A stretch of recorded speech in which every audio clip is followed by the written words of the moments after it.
All right.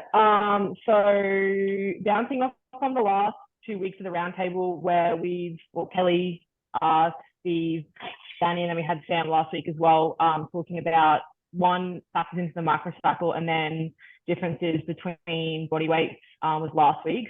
We're going to move into doing programming strategies for female athletes. And one of the common things that I got from the first two was regarding volume, intensity, and frequency, and how I guess we know, or as coaches and with more experience, we understand that females can handle more. So I guess I want to roll that into like the differences between training age and experience level and how we program differently. So I guess for myself with female athletes and a lot of the clients that I have, a lot of athletes are newer lifters with not as much experience. So my programming strategies for that compared to I guess Danny, Kelly, Steve, and you guys having a bit more experience for athletes that have like more training age or experience level with competitions. Sure. So I guess Kelly, if you want to go first, like for differences that you find, you have quite a range of female athletes underneath you as well at different like training levels. I think when it comes to experience and training age, it does definitely get harder as someone gets stronger. And it is definitely harder to find what works. And I feel that what works doesn't work as long. So, and it also does depend, again, on how strong they are as well. So I guess you can go from two types of females. You can go from really, really high level females with a high level training age. And then you can go to, females who still have a training age, a high training age that might not be as strong, right? Yeah. So we've got to take those factors into consideration. I'm finding with someone like Meg that I'm having to change things a fair bit, especially the dose of intensity and watching the dose of intensity.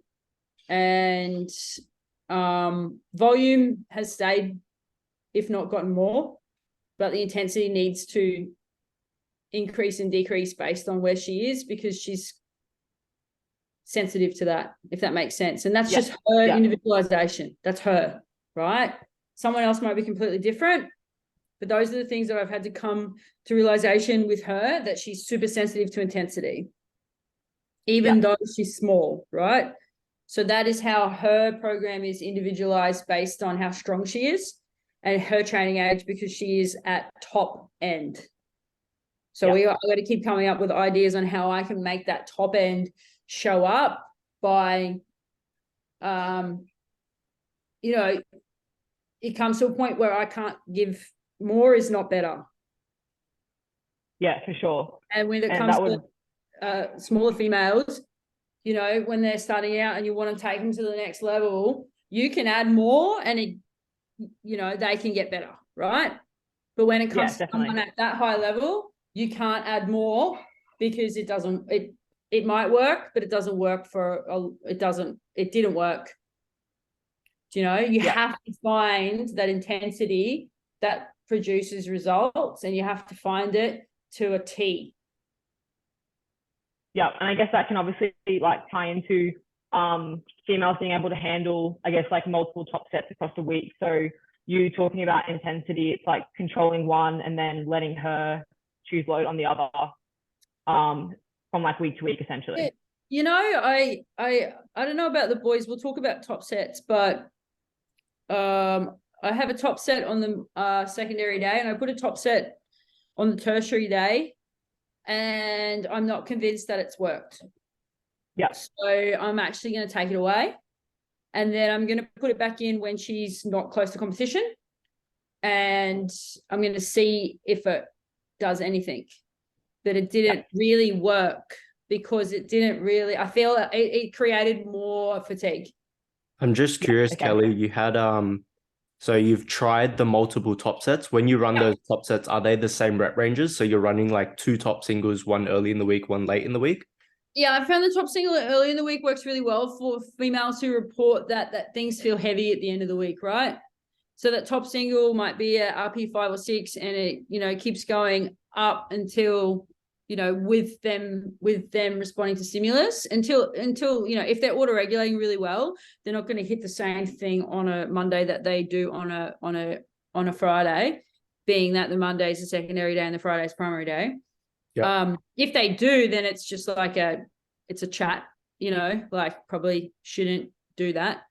But it has helped immensely with those females who are strong, who do report it feels heavy and you can't give more to. Do you get what I mean? Yeah, you can't keep adding volume sets. Yeah, so then I thought, well, why don't I try it on the tertiary day as well and restrict it with the tempo and see how that goes? Nah, just create more fatigue. Yeah, for sure. Yeah, I think it gets to a point where that middle day, I guess, is a bit too close. Yeah, for sure. And that's kind of where I'm struggling with PAPE, even though this is about females, because the middle day is kind of too, intense, Yeah. So it's like finding that sweet spot. Oh, sorry, you go, Steve. It's like finding that sweet spot, and like what I've spoken about earlier in private discussions, how like with a female that can respond to multiple top sets throughout the week, so some at the start, some at the end of the week, we kind of have like this microcycle that's split into two, so it's like two microcycles over the course of 1 week, and not just one week microcycle. Like it's kind of split in a way where I have females that I program myself who have top set squats, top set deadlifts like the Monday to Wednesday, and then the Thursday to Saturday or Sunday they have almost the exact split, and it performs just as well. Yeah, and then you end up being able to, that middle day is the only day during the week that they need to recover. So they end up spiking down and spiking again. Yep. They have to be really good at auto-regulating though. Yeah, it almost comes like an active recovery kind of day. Yeah, for sure. That's why it didn't work. So Meg's was set up to have the spike up and down and then up again. And it was working really well. Just putting the top set single on the Thursday, I could see that she wasn't getting enough recovery to spike again properly. Still PR'd, but it wasn't fast. It wasn't like, let's go kind of. It was like grindy. Yep. King of the Lifts called it scrappy, which pissed me off. But scrappy. What about you, Danny? What about your goals and like your strategies? Like I'm very much in the same way where say for example, like a lifter that's doing like 2 times frequency of like squat and deadlift, I like to manipulate the number on that secondary day. So I still do like to run a top set, even though it's not a single, just so then psychologically they know what it is that they're coming in for that day. It's like to accumulate volume. Yeah. It's not to dramatically perform on that day. So it just sets them up so then they can see on paper and not be so attached to that single. Because I think all of us as powerlifters can agree, like when we see a single, even though we're like pretty good with auto regulating, it's like, fuck, I'm going to send it a little bit. Do you let them go? You let them go and then you teach them? Because I'm a big fan of letting them go. I'll let them go. I'll let them overshoot for a block, or, figure out that if they go too hard on that first day, things will bleed a little bit. Yeah, for sure. Or do you try to control it to a T? I'm very much the same way. I'm very like chill that first block. I just want to see how they go as an athlete. And then they'll report back and they go like, oh, I'm so fatigued. I don't know why. It's funny when they say like, I don't know why. And it's like, all right. Well, you just made your Monday primary day. Yeah, like let me backtrack a couple of days. Here's what you did. All these factors, and like, oh, that makes so much sense. And then they learn what not to do themselves. Yes. Because otherwise, if I keep continually holding them back, it'll feel like they think that I'm like doing them a disservice.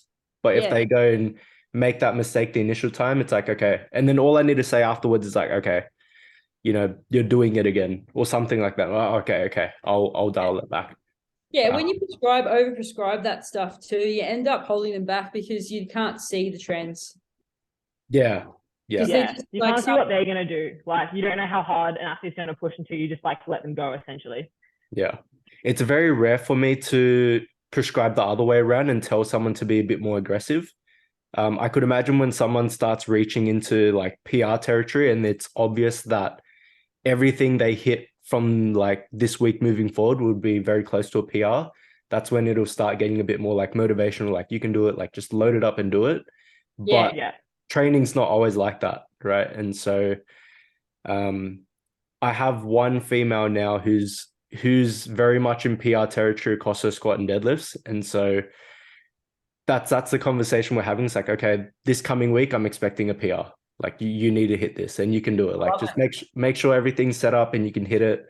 But yeah, like I think that's the ideal situation. Used to be really female training in general used to really puzzle me because it was like you'd give them so much and you'd be like, it's not working. But then like when you understand the 2 microcycles and you can make the 2 microcycles turn up, it's like everything gets so much easier to control and predict because there's like 2 chances during the week. Yeah.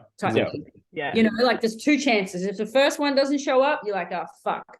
The second one's not going to show up. I need to do something about this, you know, and then because, you know, recovery is not as much as an issue with those under 69, I think, you can just trial it and see if it works. And if it doesn't, okay, start again. But if you go with a big male and you trial something with a big male and it doesn't work, it's in my book, it's a lot more stressful.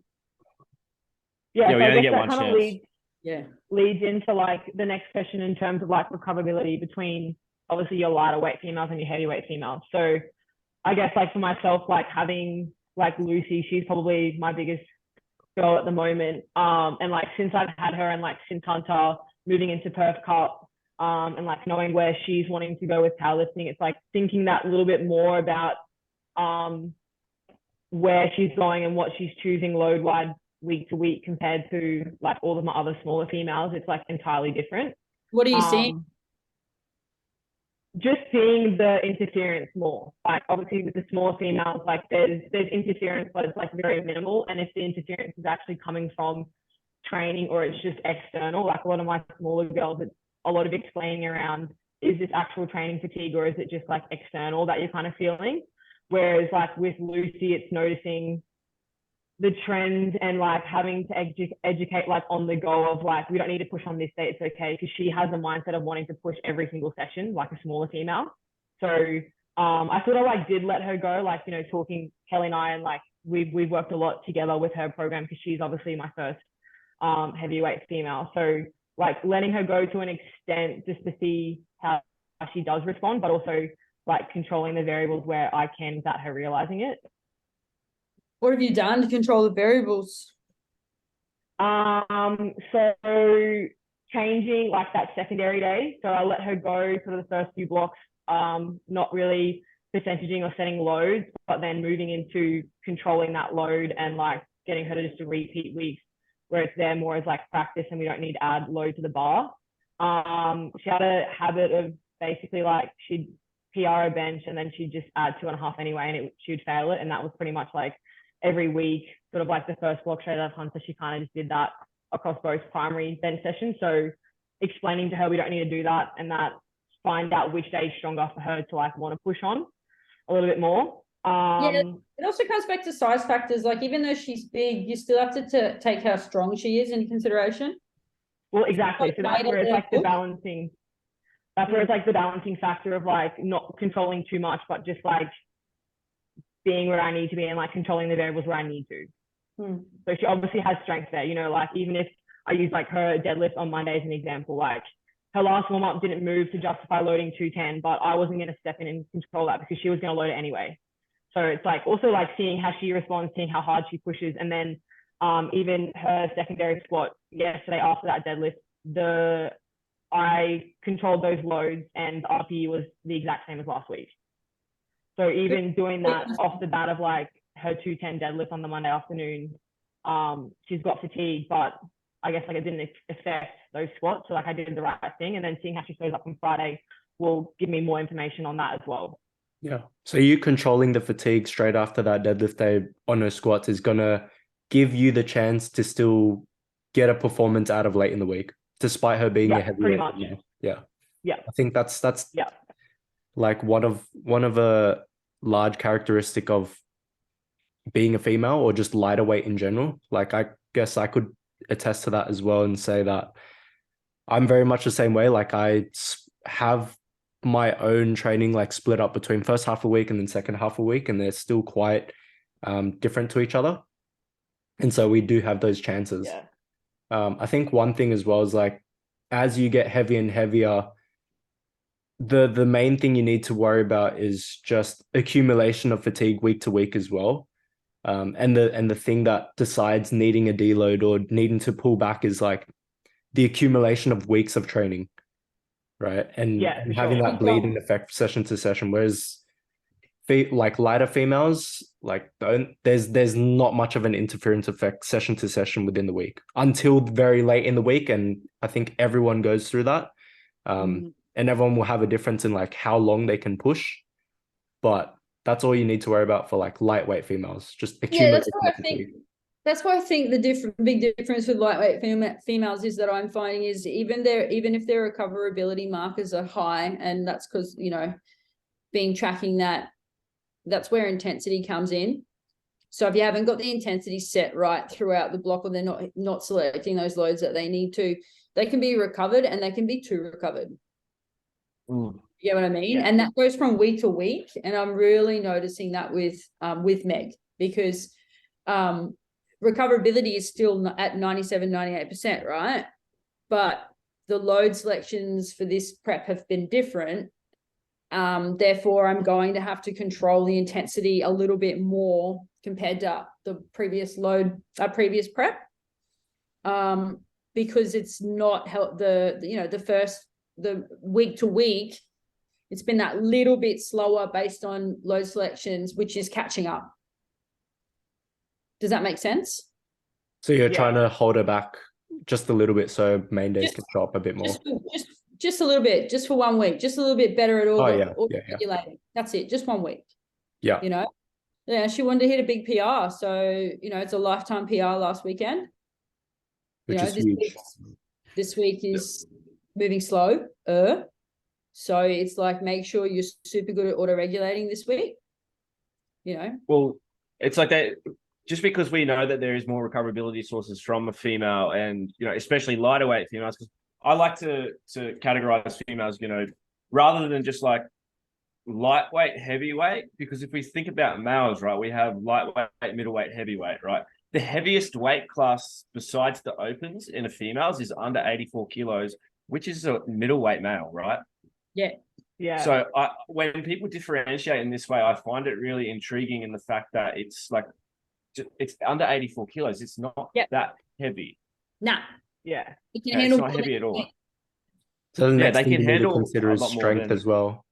Yeah. So then it becomes strength. So it's not just like, okay, rather than splitting into, we got lightweight, heavyweight, it's kind of like, it's all kind of runs up to this one weight class, and then we have an open weight class.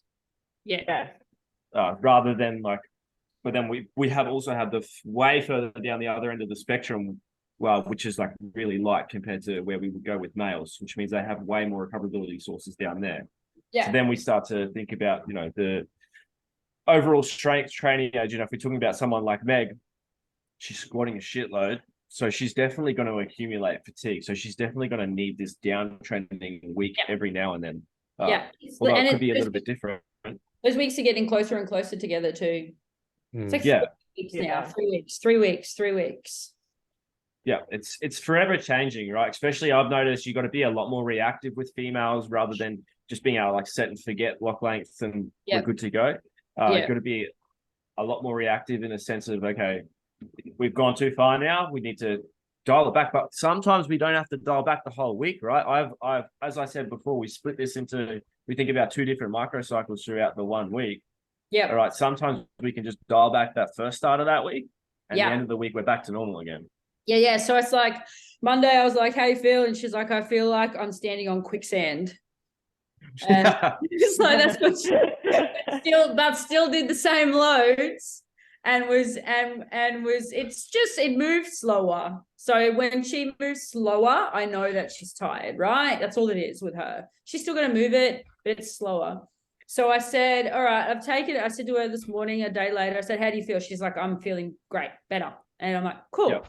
I said, I've taken away one deadlift set, right? Just one. If you feel like a normal Tuesday or Wednesday, I want you to hit that set. If it feels slower and you still feel like you're in quicksand, don't hit that set. Because if she is recovered and she doesn't hit that set, that just one set of 5 reps, that can really, really throw the rest of the week out, which will throw next week out. And we've only got 2 weeks out. We're only 2 weeks out. How It's long? training, right? It's like Trains like that, just like that. Yeah.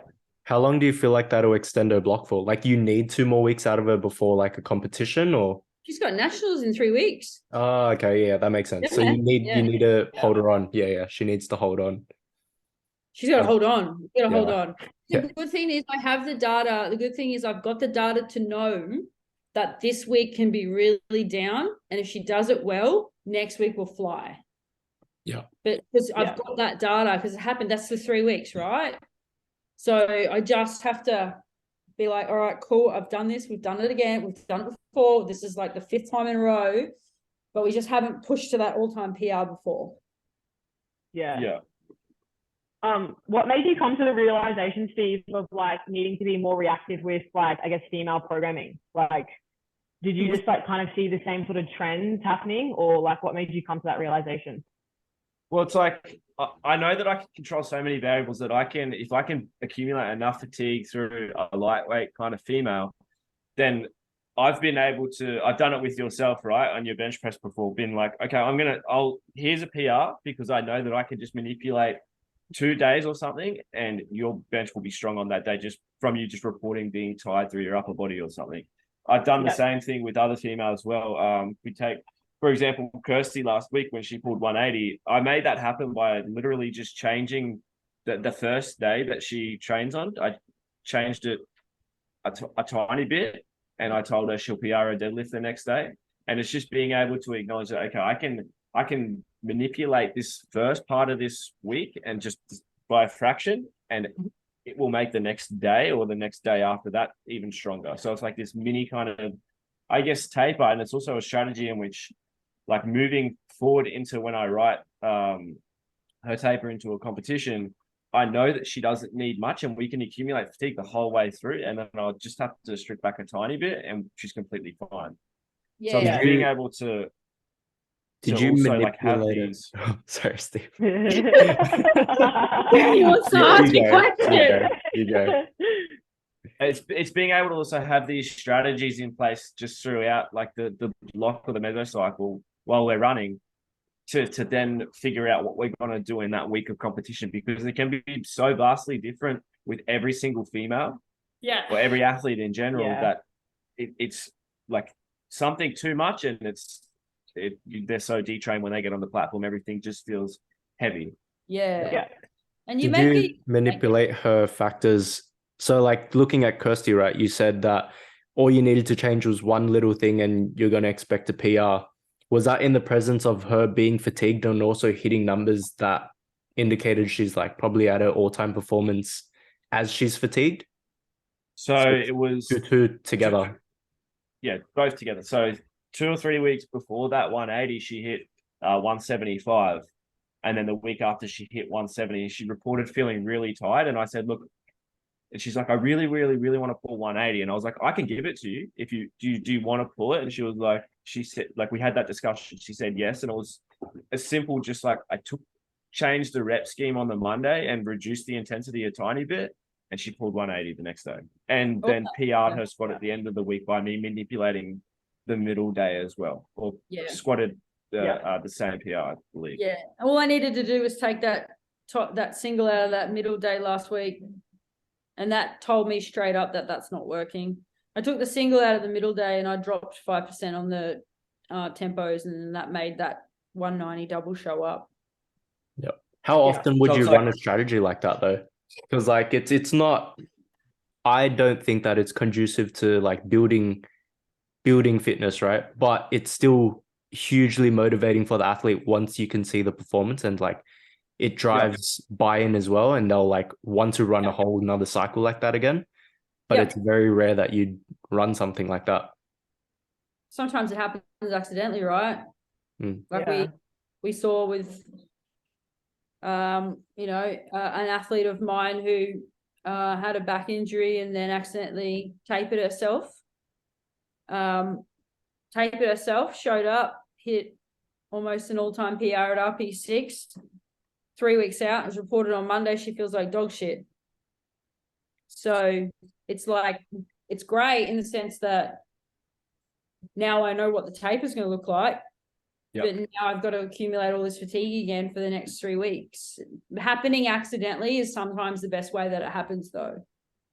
Yeah, because as coaches, we just want to keep building strength for them, and like, you don't want to keep testing stuff, right? Because that takes time as well. It takes time and energy away from building strength. Yeah. Yeah. So at the same time, like if we go back to Kirsty, it's not a strategy that I use all the time, but it's something to, like you said, build that buy-in and also like show them that it's working, because they're reporting feeling tired and weak literally 1 week before. And then I can just show them that, well, I'm still building strength, right? She still trained the Monday. She still did everything, although it was manipulated a tiny bit. She still did what I perceive to be enough for her to build strength, but just make Tuesday feel a little bit better. Did you restart the block? Sorry, my bad for asking in the middle. Did you restart the block after that deadlift PR? Yeah, that was the last week of the block. So it wasn't just for her as well. It was for myself. It was confirmation for myself to know how I'm going to strategize her taper moving into a competition. Yeah, fuck. It was great. Yeah. It was awesome. Mm-hmm. Yeah. So I guess too, like that can just like roll into like starting blocks. I guess like when you like restarting that block with Kirsty, like you probably wouldn't have stripped anywhere near as much as what you would have if you hadn't done that little taper at the start, either for that deadlift. Yeah. No. So we I essentially went back. I manipulated a few things for the next block, but because we now know that worked essentially, then it was kind of just restarting, I suppose, and then just rerunning it. So if you tapered that deadlift, so here's my thoughts moving forward. You tapered that deadlift 1 week. Does that mean someone like Kirsty, even though she's a big conventional puller, only can pull her last conventional 7 days out? She actually pulls heavy on Friday as well. Right. So that is a big thing, because a lot of females turn up to the platform on their deadlift, they can't budget. Or they hit something and it's like, fuck that. They must have been acutely fatigued from their squat. But it's like, nah, you can actually do your last pull so close to competition. Yeah. So her split is like I'm going to use her as an example. It's definitely someone that kind of has like a double micro split, where she has like a primary squat, primary deadlift on the Monday and the Tuesday. And then when on Friday, she has like a primary SBD day. Yeah. Where it's all except the bench. So the squat and the deadlift are essentially primary days as well. So it's more like if we think about bench splits and the way that we kind of write them, how we have multiple primary days throughout the week to figure out a strategy leading into a taper that way. We can do that with her through all 3 lifts because her recoverability is so good. That's awesome. See, that actually makes it more predictable in the end. Yeah, way more predictable. It's not hard at all then. Nah. It's good. Which day was showing up stronger for her out of the deadlift? Pardon? Which day was showing up stronger for her out of the deadlift, having 2 in the same week? The Tuesday. Yeah. Tuesday was strongest. We went through a whole block where Friday was stronger though. Yeah. And then I just changed a little bit around and Tuesday ended up being the strongest. Yeah. And so like moving into a competition, like how does like obviously having the 2 primary days, but knowing which one she shows up strongest for, like how does that I guess change or like give you the info on like how to take or peak her into a comp? So if we're looking, we'll look at the days in which she has between. Yeah. So if we look, she deadlifts Friday, we have Saturday, Sunday, Monday. So there's 3 days there before she deadlifts again. And then if we think the Tuesday is strongest, so that would be 3 days in that one. But if the Friday were the strongest, she has Wednesday, Thursday, and then deadlifts Friday, which is 2 days between. So we'd opt for like 3 days out, something pretty heavy. And then I know that she's going to be pretty good for the platform. 3 days out. Yep. Nuts. it won't be anything silly, but it'd be relatively heavy because we know just from the way that her blocks have ran the whole time that and leading into nationals, like she deadlifted really well, but I believe it could have been a bit better. It didn't seem super compensated in that way. No, I remember it because I handled her. Yeah, she was like, she hit second and she was like, fuck, that was heavy. And then she was like, I'm just gonna have to go for it for the third. She goes for it too. She goes hard. For it. Yeah. I was like, oh. What about you, Danny? I guess like this kind of rolls into, I guess, like the last sort of question, but like planning deloads for females, like we kind of just touched on it, I guess, where we don't really need a deload females for a whole week. But what do you sort of do with your girls? I know like some of the girls that I follow that you coach, Danny, like I see frequently that they're sort of like, I mean, I don't know they can call it a deload, but I see them frequently posting about it. So what do you do? Like, what do you do with your girls? For me, I kind of just wait till like markers of fatigue kind of show up. It's dependent on like who likes to push and who doesn't like to push through fatigue.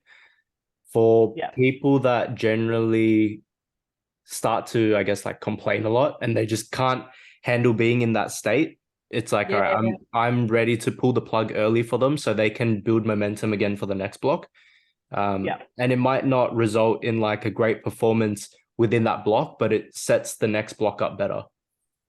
I've also had other girls where I've ran, to be honest, like extended, essentially like deload blocks where I've dropped the volume just to maintain them so I can try and keep the microcycle going. So for example, I've got one girl, Maybell, who's about to go into her first sanction comp, and she's been building a lot of strength quite well, and we've found what works for her.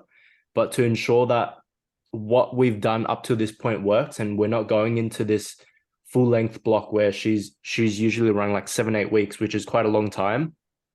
If we go back to back with like a traditional 1 week deload, we run the risk of her just falling short early in the week, right? So what I did was I ran quite high intensity, but it's not like substantially low as a traditional deload, like pulling intensity right back, but I've kept volume low enough for her to feel like she's resensitized and fresh enough to train properly again. So then she can, so it creates separation between the previous block and the new block. So then she can have a full prep again. That's something that I've tried, and it's outside of what we've spoken about, like how quick females can recover. But for me, sorry? Are you worried about detraining? I tried to curb that by keeping intensity high within those 2 weeks. So it was still training for her. It's just relatively less volume than what she's done in the past, but it's not like deload territory where she's doing like cut intensity, cut volume, and like try to just feel fresh again. But that would have been the byproduct now. And she's feeling good and she's able to feel like she can go week to week again. Yeah. But traditional, like it's quite new to me of what Steve's mentioning, how he's implemented like half week deloads. So that might be something that I'll look towards as well, depending on how tired a female might be, one of my female athletes. I could imagine using it towards the end of a block when I want to manipulate a couple of things, which I've done, to try and get a better performance late in the block. But I'm still a fan of like 1 week deloads. I think it works. Like there's nothing wrong with it. It's just as long as does it warrant how would I explain this? If they are X amount of tired, does it warrant giving them a 1 week deload? And most of it, because it's like accumulation of fatigue over the span of a whole block, generally it warrants it. I think you have to choose between whether or not, or know whether or not you can deload intensity or volume. Yeah. So I go more towards not deloading much volume at all anymore. It's more about just dropping a couple of RPEs. Yeah, I mean, that's what Steve does with me. Like, we pretty much have kept volume the same since like every block. It's just like intensity. Yeah. Otherwise, I just go baby giraffe and don't know how to do anything. Yeah. Do you feel pretty good going into the next block? Yeah. Like this start of this block that we just did, was probably the best I felt in week 1. Like usually when we drop both, it's like the first week is like rebuilding like everything. Crawling. Like, it can even be like movement patterns as well. Whereas like this block was probably the best week 1 I've had in terms of just like how movement actually like felt, I guess. Yeah. Yeah. So I think that's the thing that I'm trying to go for by keeping intensity in and cutting volume. But I think that's just something you got to figure out with everyone. You'll know because sure. you'll know if it works or not with the girls, because if they bounce back and the strength keeps going, it's sweet. But if it takes them 3 or 4 weeks to crawl their way back to feeling what they needed to feel, it didn't work. Yeah, for sure. Be a waste. Yeah, I've done it. Yeah. I've done it all, made all the mistakes with it all. You know, you have to figure out what works. Yeah, definitely. Sure. Cool. Sweet. Cool. I think that's it. I think we're less than a minute out. So yeah. You look, Thanks. look like you wanted to say something there, Stephen. No, I was just going to say, like, obviously you can get super creative and it's hyper individualized with females. So yeah, you just got to figure out what works with each individual female, I guess.